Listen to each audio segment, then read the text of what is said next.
विद्यालय सावरगाव माजी विद्यार्थी SSC 1976-77 बॅचचा स्नेह मेळावा मोठ्या उत्साहात संपन्न झाला। हे सर्व माजी विद्यार्थी 46 वर्षांनी एकत्र आले। एकमेकांचे चेहरेही ओळखत नव्हते, पण एकमेकांना पाहून आनंद गगनात मावत नव्हता। सर्व लहानपणीच्या आठवणी जाग्या झाल्या। खडतर प्रवासातून शिक्षण घेऊन शून्यातून विश्व निर्माण करावं असं कार्य या विद्यार्थ्यांनी केलं आणि आपल्या आईवडिलांचं, शिक्षकांचं, गावाचं नाव अतिशय उंचीवर नेऊन ठेवलं आहे। या स्नेहमेळाव्याच्या निमित्तानं कार्यक्रमाचे अध्यक्ष रामचंद्र जमदाडे, रमाकांत वाळेकर, दत्तात्रय वाघ, रघुनाथ लोखंडे, भीमसेन लोखंडे उपस्थित होते। या सर्व शिक्षकांचा सत्कार यावेळी करण्यात आला। सर्व शिक्षकांनी आपलं मनोगत व्यक्त केलं आणि सर्व माजी विद्यार्थ्यांना आपल्या आरोग्याची काळजी घेण्यास सांगितलं। सदर कार्यक्रमाचं प्रास्ताविक माजी विद्यार्थी विजय भगत यांनी केलं आणि संपूर्ण कार्यक्रमाचं सूत्रसंचालन रामकृष्ण भागवत यांनी केलं, तर आभार माजी विद्यार्थी निवृत्ती झुंद्रे यांनी मानले। या कार्यक्रमाची सांगता पसायदानानं झाली आणि सर्वांनी स्नेहपूजनाचा शेवटी आस्वाद घेतलाय।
जमदाडे सर, आदरणीय Wagh sir, Lokhande sir, Walekar sir आणि तुम्ही सर्व आदरणीय आहात, ज्येष्ठ, तुम्ही सगळे ज्येष्ठ आहात।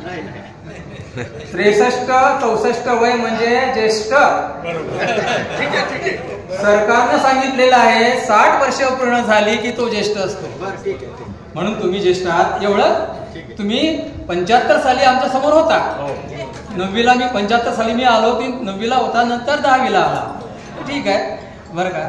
तेव्हा आता ज्येष्ठांविषयी काही आता भरपूर बोलण्यासारखं आहे, पण आता वेळ नाही, त्याच्यामुळे ते मी थोडक्यात सांगतो बरं का। पहिली गोष्ट अशी की तुम्हाला नातवंड आहेत, आपलं आयुष्य आपण चांगलं जगलेले आहोत, समाधानी जगलेलो आहोत सर्वजण। थोडंफार इकडे तिकडे होतं, गोष्ट वेगळी आहे, पण पुढची पिढी तुमचं जे वंश विस्तार करणार आहेत ते त्यांचं पुढच्या 10 वर्षामध्ये, 15 वर्षामध्ये, 20 वर्षामध्ये काय भविष्य आहे त्याचा विचार करा। जसे आता आपण आपल्या मागच्या पिढीचे प्रतिनिधी आहोत, मग तुमच्या नातवंडांनी माझे आजोबा असं म्हणत होते, माझी आजी असं म्हणत होती, मला अशा गोष्टी सांगितल्या। तुम्हाला अतिशय आदर्श व्यवस्थित पूर्वज व्हायचं आहे। आता बघा शब्द काय तो, आदर्श पूर्वज व्हायचा आहे। तुमच्या नातवंडांनी तुमचं नाव काढलं पाहिजे, माझ्या आजोबांनी, माझ्या आजीने, जिथे इतिहासाने सांगताना गोष्ट सांगा बरं का. म्हणजे आता जाऊ द्या, किती बोलणार आहे मला भरपूर सुस्त आहे, पण मी बोलणार नाही आता. पण मी एक कविता आणलेली आहे, सामान्य आहे, जनरली आहे ती फक्त वाचून दाखवितो. त्याच्यामध्ये कवितेचं वाचन कसं करावं हेही जरा, आणि तुमच्या नातवंडासमोर ते लक्षात ठेवा. माझा दृष्टिकोन तुमच्या नातवंडाकरताच आहे. आपण आयुष्य जगलेलो आहोत. लोखंडे सरांनी तुम्हाला बरेच कोण शिकवले, विशाल कोण, लघु कोण, काटकोण. हा, पण मग तुम्हाला समाधानाचा, आयुष्य जगण्याचा समाधान दृष्टिकोन लाभला असायला पाहिजे. तुम्ही यशस्वी जीवन जगू इच्छिता का समाधानी, तुमचा विचार करा. तुम्हाला जीवन कोणतं पाहिजे, समाधानी का यशस्वी? यश हे नेहमी कायम टिकणारं नसतं आणि यशाचा अभिमान पटकन येतो. यश पचवणं कठीण असतं. म्हणून समाधान आहे ते आहे, चांगलं आहे, बेस्ट आहे. झालं ते चांगलं, आता होत आहे चांगलं, पुढे होईल तेही त्याच्यापेक्षा चांगलं. बरं, जाऊ द्या. हां, तर ते कविता मला सापडली, मी जरा पाहिली का. पुरेपूर उपभोग घेणारी इथली मंडळी या ठिकाणी कुठेही जातात, पंढर घाण्यात वगैरे लोक मुंबईला जातात येतात, पण इथली मुलं तिथं आल्या का पायाचं दर्शन घेतल्याशिवाय जात नाही. कृतज्ञता ही सावरगावमधून खरं शिकता येते. असं या वारकरी संप्रदायाने प्रेरित झालेलं गाव. तर मी एवढ्यासाठीच त्या ठिकाणी आलो की जे ज्येष्ठ श्रेष्ठ माझे सहकारी ते माझे गुरु आहेत. तुमचं आणि माझं जसं 5-6 वर्षाचा फरक असेल, 7-8 वर्षाचा, तसं त्यांचा आणि माझा 7-8 वर्षाचा फरक आहे. त्यांच्याकडून शिक्षकाची दीक्षा कशी घ्यायची, शिक्षक कसा असावा हे मी त्यांच्याकडून शिकलेलो आहे. वाघ सर, आता कुठलाही सण असला त्यांनी आता सांगितलं की आम्ही मित्र होऊन राहतो आणि मित्रांसारखे परिवारासारखे आम्ही एकमेकांशी राहतो. तर कुठलाही सण असला तरी त्यांची इथं आम्ही जेवायला जाणार असतो. आम्ही सगळे असं वेगळं काही मानत नव्हतो. तर आता मला अशी इच्छा झाली की ह्या मंडळींचा माझ्याकडे नारळ, श्रीफळ देऊ आणि पुष्पगुच्छ देऊन सत्कार करा म्हणून मी बोलत आहे. संपर्क मिळवणं, संपर्क साधणं, नियोजन करणं. आम्ही सुद्धा गेट टुगेदर बोलतो. तुम्ही जसं केले असं 12 तारखेला आमचं सुद्धा आळ्या फाट्याला गेट टुगेदर झालं. कुणी नाशिकला आहे, कुणी कुठं औरंगाबादला आहे. पण आम्ही वर्षातून दरवर्षी एक दिवस एकत्र येतो. पण मग कोणाला पाय विचारता येत नाही, कोणाला काय बोलणं ऐकू येत नाही, काहींना दिसत नाही. अशा अवस्था आता आमच्या झालेल्या आहेत. परंतु केलेल्या विनंतीनुसार आणि आव्हानानुसार बाकी आमची मंडळी येतात. आताही 12 तारखेला काळ्या फाट्याला आमचं गेट टुगेदर झालं. 82 जण उपस्थित होते. एक दिवस आपल्याला ती ऊर्जा भेटते. आता तुम्ही भेटले, आता कसं होते त्यावेळेपासून जे भेटी नाही तर आता भेटी झाल्या. एवढं काय निंदो ठसा उमटलच याची गॅरंटी नाही. ओळख सांगितली पण हे किती वेळ ध्यानात राहील.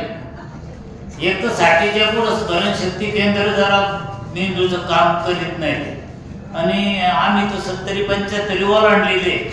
आता ते जरा डिस्ट्रॉय झालं म्हणा. तर सांगण्याचं तात्पर्य गेट टुगेदर करणं चांगलं आहे, परंतु त्याचं आयोजन अवघड आहे. आणि ज्ञानेश्वर कचन यांनी ती सुरुवातीला कल्पना मांडली म्हणून चांगलं आहे, आम्ही करतो, तुम्ही करा, तुम्ही यायला पाहिजे, जरूर येऊ म्हणून. याप्रमाणे आम्ही या ठिकाणी आलो. त्यानंतर वाघुले, कचन, बेबी कोकणे यांच्याशी फोन नंबर वगैरे मिळाले आणि संपर्कात राहिलो. 19 तारखेला इतर काही कार्यक्रम जरी असला तरी म्हणलं जाणार नाही कुठं, पण सावरगावला जावं लागलं. माझी मोटरसायकल यायची तयारी. असो, तुम्ही जे हा कार्यक्रम आयोजित केला, इथं स्वागत वस्तू हे महत्वाचं नाहीये. त्या मला काय ट्रॉफी शब्द, ट्रॉफी, त्या ट्रॉफी दिल्या म्हणलं ह्या कुठे ठेवायच्या, या काय बनड्या जागा नाही. त्या ट्रॉफी घ्यायच्या आणि त्याच्या होईल ते नकोच, फक्त आम्हाला मुखदर्शन पाहिजे. भेट झाली ना ती एक ऊर्जा आहे. आता याच्यानंतर आपण 8-15 दिवस कचन आलो होता, आमका आलो होता, तो असं झाला भेटलो आणि लई मजा वाटली. याच्यात मजा तर काय नाही, करमणुकीचा तर कार्यक्रम काय नाही, परंतु आपल्या मेंदूला जे चालना भेटली ते वर्षातून एकदा तुम्ही संपर्कात राहावं, एकमेकाचे फोन नंबर घ्यावे.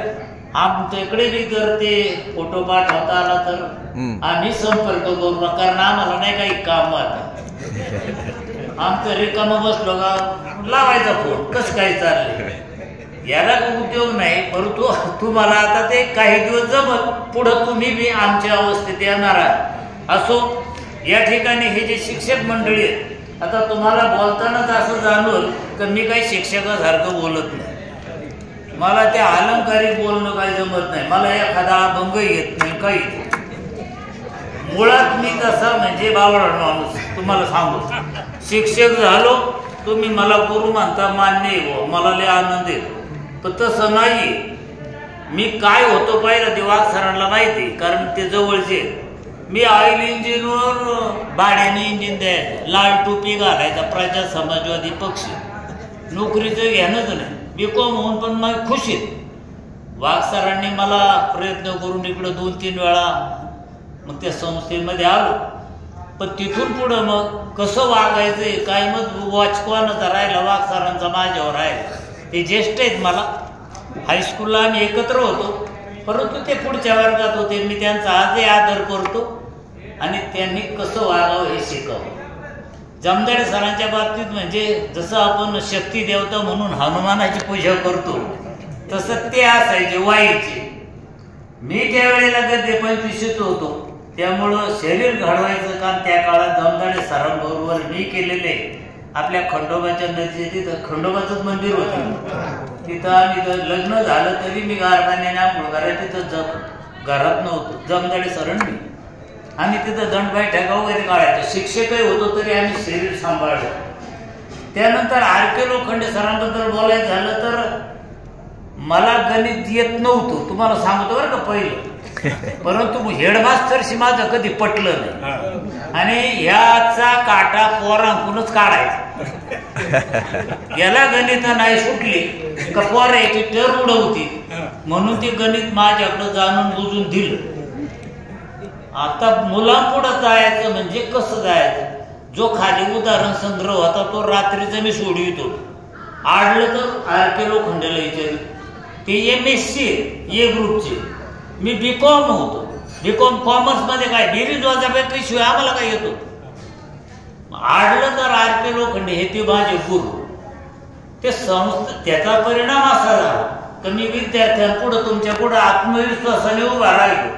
तुम्हाला वाटायचा हुशार माणूस, पण रात्रभर तयारी केलेली असायची. तुम्हाला सांगू त्याचा परिणाम असा झाला का निकाल चांगले लागले आणि पुढं असं वाईट अवस्था झाली का एकदा जाधव सरांनी MSc असल्यामुळे यांच्याकडे गणित दिलं आर.के. लोखंडे सरांना. आणि चांदमल भाऊ आले आमचे संस्था चालक, ते म्हणले 10वीचं गणित कोणाकडे दिलं. ते म्हणले आर.के. लोखंडे सर. नको नको, त्याच्याकडून काढा, त्यांच्याकडून काढा. कोणाला द्या, BS लोखंडेला. आता ते मोठे का मी मोठा, आणि त्यांच्या आग्रहा खातर ते 1 वर्ष गणित माझ्याकडे आलं. मला इतकं लाजल्यासारखं झालं का ज्यांना मी ज्यांच्याकडून मी गणित शिकलो त्यांचा विषय काढून ते मला द्यायचा, हे मला म्हणजे फारच जरा लाजीरवाणं झालं. पण माझा नाईलाज होता. आर.के. लोखंडे सर म्हणले असू द्या, काय नका त्यात मागवली, कमी जास्त काय असतं तुम्ही आहे ना. म्हणजे अशा मोठ्या मनाची माणसं हे. आणि वाळेकर सर म्हणजे आमच्यात सगळ्यात ज्युनियर माणूस, किरकोळ तब्येतीने परंतु विनोदी आणि करमणुकीचं जे जीवनाचा आनंद हा वाळेकर सरांकडे मिळाला. यापूर्वी जे काही शिक्षक आपल्यातून गेले, तुम्ही भुजबळ सर सांगितले, जाधव सर, तळेले सर, ही आमची स्नेहाची मंडळी गेली. फक्त आता मगाशी बोलताना एक सांगितलं तुम्ही की आपण जी श्रद्धांजली वाहिली त्याच्यामध्ये 3 शिक्षक, मला वाटतं 9-10 विद्यार्थी. आता शिक्षक किती गेले 3, विद्यार्थी गेले 9-10, म्हणजे थोडंसं विसंगत वाटायला लागलं. तर वेळ काळ कोणाची कशी काही हे सांगता येत नाही, परंतु आपण आपल्या शरीराची काळजी घ्यावा एवढा आम्हाला सांगण्याचा अधिकार आहे. हा, तर कोरोना यामध्ये आणखी एक असं सांगावं वाटतं की त्या काळामध्ये जे काही शिक्षक आणि विद्यार्थी होते हे नातं वेगळं होतं. सहकारी नाही, एकमेकांचे नेहमी 4 दिवसांनी 8 दिवसांनी फोन होतात. फक्त आम्ही विचारतो तब्येत कशी, जेवण जातं का, सध्या काय करता, बाकी तुमची सुनं कशी आहेत, नातवंड कशी आहेत, मुलं कशी आहेत, हे आम्हाला आता घेणं नाही. तुम्हाला तुमचं व्यवस्थित करून दिलेलं आहे, त्यामुळं तुम्ही तुमच्या राज्यात आणि आम्ही त्या बाजूला आलो. आता माझ्या सुरुवातीला या शाळेचं ओपनिंग आहे 1967, जून 1967, आणि जे संस्थापक आहेत त्यांनी मी आणायला रात्रीचे गेलो आदल्या दिवशी, आणि त्यांनी दुसऱ्या दिवशी नारायणगावला आणून सोडलं आणि तिथून 2 जण सायकलवर आणून मला इथं ठेवलं. आणि त्यावेळेला देवकर सर आणि मी गोडाऊन मध्ये शाळा होती, तेवढं 10-12 मुलं होती, आणि त्यांनी सांगितलं इथून तू सेवा करायची आणि मुलं जमवायची आणि शाळा चांगली चालली पाहिजे. याच्याबद्दल भाऊंनी 2-3 वेळा नारळ फोडले, पण ते अपेक्षित आहे. पण मी तुला धरून आणले, नोकरी त्यावेळेला सगळीकडे करत होती, पण हे पावित्र चांगलं आहे म्हणून इकडे सरकलो मी असं. आणि त्या काळात आम्हाला नोकऱ्या शोधाव्या लागत होत्या, म्हणजे लागत होत्या, सगळी रानं मोकळी होती. त्या पद्धतीने हे ओपनिंग झालं. त्यानंतर 73-74 ला परत आगमन झालं, आणि परत मला वाटतं 74-75 3 वेळा या ठिकाणी येऊन गेलो, आणि 1980 ला आर्वीला गेलो, आणि तिथं 2002 ला रिटायर झालो. त्यामुळं आर्वीला जास्त काळ राहिल्यामुळे एकत्र दरवर्षी 1 ना 2 त्यांचे गेट टुगेदर असतात. आता 1 तारखेला झालं 1 डिसेंबर. त्याला मी इतकी विनंती केली, माझी तब्येत बरी नाही, हे नाही, मला जमत नाही, वेळेत बसता येत नाही, काय नाही, जास्त वेळ हे होते वगैरे. नाही, आम्ही तुम्हाला उचलून आणू, तुमच्याशिवाय बाकीचे येणार नाही. त्याने आग्रह केला. 15 दिवसापूर्वी कच्चाचे संपर्क साधला. म्हणलं मी नाही येऊ शकत. नाही, तुम्हाला यावंच लागेल. बाकीचे विद्यार्थी काय म्हणते, माझ्यावर जबाबदारी सोपवली. भगतचा फोन आला, वाघुल्याचे फोन आले, करायचं काय? आणि त्यावेळेला मी जवळ होती. अहो एवढे फोन येते, तर तुम्ही जात नाही म्हणलं, जायचं, बसायचं, हे करायचं वगैरे. गाडवे बऱ्याच वेळा भेटतात, कशी तब्येत आहे, काय विचारतात वगैरे. याच्यात आम्हाला समाधान आहे. आर्वीला जास्त काळ राहिल्यामुळे बरेच विद्यार्थी भेटतात, पण यांच्यासारखं बोलव का नको हेच आहेत का ते, आणि पहिल्यासारखेच आहेत का? त्यामुळे त्यांना आदरयुक्त भीती आहे, आणि त्यांना तसं निर्माण केले. बरेचसे व्यवसाय वगैरे त्यांचे यंदा वगैरे त्यांचे व्यवसाय, त्यांचे आपण काय हस्तक्षेप करा. त्यामुळं, आणि दुसरी गोष्ट, मी जवळजवळ 30-1 वर्ष समाजशास्त्र शिकवलं. त्याच्यामध्ये भूगोल 10वीचा आणि जुन्या 11वी मध्ये यामध्ये.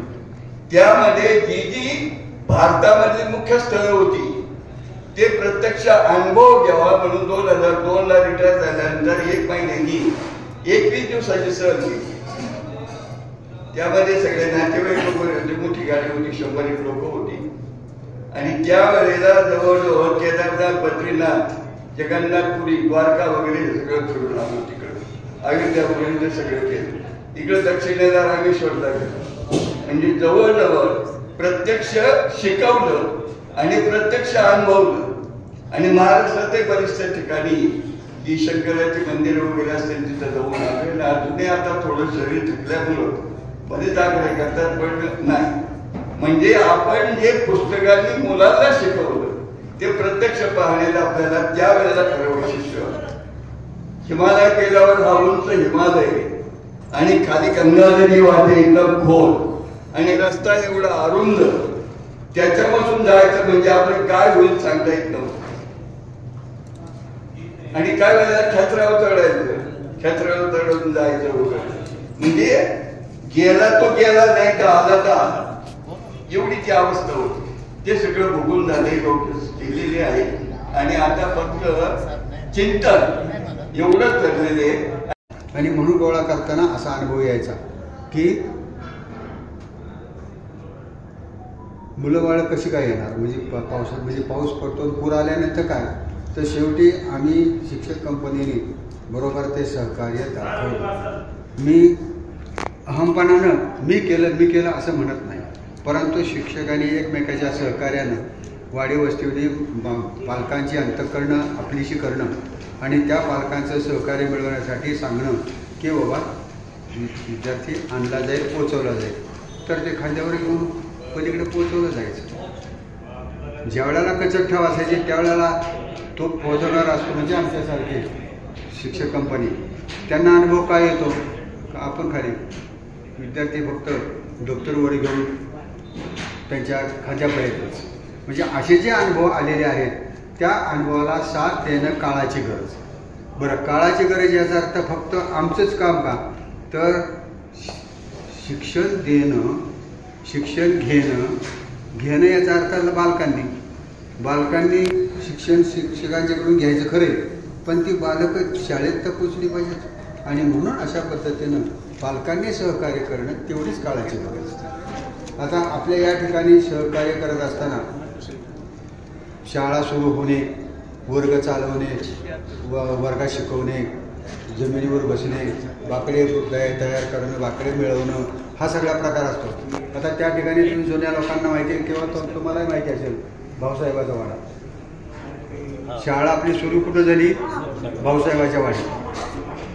आणि म्हणून तिथून नंतर आस्ते सुधारणा होत राहिली आणि विद्यार्थी घडत राहिले, विद्यार्थ्यांची संख्या वाढत राहिली. आणि म्हणून त्याला साथ परमेश्वरानं आम्हाला द्यायला सांगितली. परमेश्वरानंही आम्हाला साथ दिली आणि आम्हीही पालकांना साथ दिली. आणि म्हणून विद्यार्थ्यांना आणल्यानंतर पूर आला की त्यांना व्यवस्थितरित्या पोचवणं ही काळाची गरज. आणि म्हणून अशा या शाळा सुटायच्या वेळेला सगळे लोक म्हणजे कुणी कोणाच्या ताब्यात नव्हतं, परंतु सगळे लोक काळजीभाऊपणानं किंवा कौतुकानं यायचे. दोन्ही बाजूला दोन्ही गावं असायची आणि ते सर्व कार्य व्हायचं. त्याच्यामुळं परिणाम काय, म्हणजे पालकांचं कौतुक आमच्यासारख्यांच्याकडून होणं ही सुद्धा काळाची गरज आहे. आणि म्हणून आपलं कौतुक होतंय म्हटल्यानंतर सगळ्याच गोष्टी सांभाळणं एकमेकाला पूरक आहे. आता पाहिजे तेवढं बोलू शकतो, हा भाग पुढचा आहे, परंतु वेळेची बंधनं आहेतच. आणि म्हणून त्या बंधनातून चालावं लागतं. आणि म्हणून शिक्षणाधिकारी सुद्धा शाळेपर्यंत पोचवायचे. काय पोचवायचे की तिथल्या लोकांची साथ बालकांना, आपल्या बाळांना शाळेच्या ताब्यात देणं असं आहे ना. त्याच्यानंतर भावी उत्तर आहे, एक अपंगाचं आहे, पण तसं म्हटलं तर ते कालही बाप होते, आजही बापच आहेत. कारण शेवटी आजचा जो त्यांनी दिलेला अनुभव तो आपल्याला आजचं जीवन जगण्यासाठी आहे. आणि त्यावेळेला जे काय करत होते ते त्यावेळेला कसं जगावं याच्यासाठी होते. त्यांनी कधीही पगारी नोकरदार म्हणून काम केलं नाही. तर तू माझाच आहेस, आई वडिलांपेक्षाही जास्त प्रेम केलं. त्यांनी मारलं नाही, यांनी मारलं, याचा अर्थ ते आपल्यावर हात काढत नव्हते. म्हणून अशा गुरुजनांसाठी एक वाक्य बोललो, कार्य द्यावे याची भावी उत्तर आहे. आता आरती लोकांनी सरांनी जे आपल्याला जे सांगितलंय जुन्याचा आणि नवीन पिढीचा योग्य प्रकारे सांधा घालायला शिका. सुख तर प्रत्येकाला असेल नसेल, पण समाधान नक्कीच भेटेल. आणि जे तुम्ही द्याल, मुलांना द्याल, समाजाला द्याल, ते त्याच्या पद्धतीने वाढून तुम्हाला भेटणार आहे. वाघ सरांनी सांगितलं जगायचं कसं, कुणाच्याही म्हणजे कुटुंबामध्ये किंवा शेजाऱ्या पाजारांमध्ये लुडबुड करू नका, तुम्हाला समाधान भेटेल. आता BS लोखंडे म्हटलं तर त्यांनी सगळ्यात मोठं अवघड काम म्हणतात, पण अवघड काम कसं सोपं करायचं हे तुम्हीच शिकवलंय सर. त्याच्यामुळं आम्हाला ते काही अवघड जाणार नाही. आणि आम्हाला तुमच्या संपर्कात राहावं असं वाटतंय. तुमचे नंबर सुद्धा आम्ही व्हॉट्सअपमध्ये घेऊ. माझा एक थोडासा त्यांच्या बाबतीचा अनुभव, माझी एक व्यक्तिपूजा होती त्यांच्या बाबतीमध्ये. त्यावेळेला त्यांनी शिकवलेलं फक्त माझ्या लक्षात जायचं. SSC ला मला वाटतं लॉ साइन कॉस थिटा आणखी लोकांकडे शिकवायला आलो होतं. त्यावेळेला ते मला समजलंच नाही. आता त्यांचे ते गुरु, ठीक आहे, गुरुचं गुरुला जरी असलं तर मी गणिताच्या बाबतीमध्ये फक्त त्यांना गुरु मानत होतो. ते तर रात्रभर अभ्यास करत होते, बोलत होते, पण रात्रभर अभ्यास करूनही जे समजलं नाही ते गणित शाळेत आल्यानंतर पहिल्यांदा सांगायचे. आणि त्यांना एक त्यांच्या विद्यार्थ्यांबद्दल विश्वास होता, काही 4-5 मुलांबद्दल कुणीतरी सोडवे आणि त्यातूनही नाही जमलं तर ते आम्हाला फळ्यावर सोडून दाखवायला लावायचे. परंतु त्यांनी कधी हे जाणून दिलं नाही काय बाबा हा माझा विषयच नाही, मी शिकवतोय, कसा शिकवतोय ते माहित नाही. आता जमदाडे सरांनी सांगितलं मी तो हा विचार वेगळा, तुम्ही असा वेगळा कोणीच नाहीये. सर्वसमावेशक जगायला शिका, समाधान हे तुम्हाला तुमचं भेटेल. अशा गुरुवर्यांचं त्यांनी एवढ्या वयामध्ये येण्याचं जे आपल्याला प्रॉमिस दिलं आणि ते एका चळवळीने इथपर्यंत झाला, त्यामुळं त्या सर्व गुरुजनांचं आभार मानतो. एक टाळ्याच्या गजरामध्ये न्यूज रिपोर्टर रामकृष्ण भागवत, आज 24 तास, सावरगाव.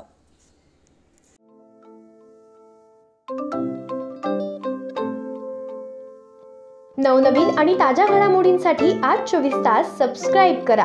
त्याचबरोबर बेल आयकॉनवर क्लिक करा आणि मिळवा आमच्या बातम्यांच्या नोटिफिकेशन्स. तसेच आज 24 तासची प्रत्येक बातमी आपल्याला कशी वाटली हे कळवा. लाईक करून, कमेंट करून आणि आमच्या बातम्या शेअर सुद्धा करा.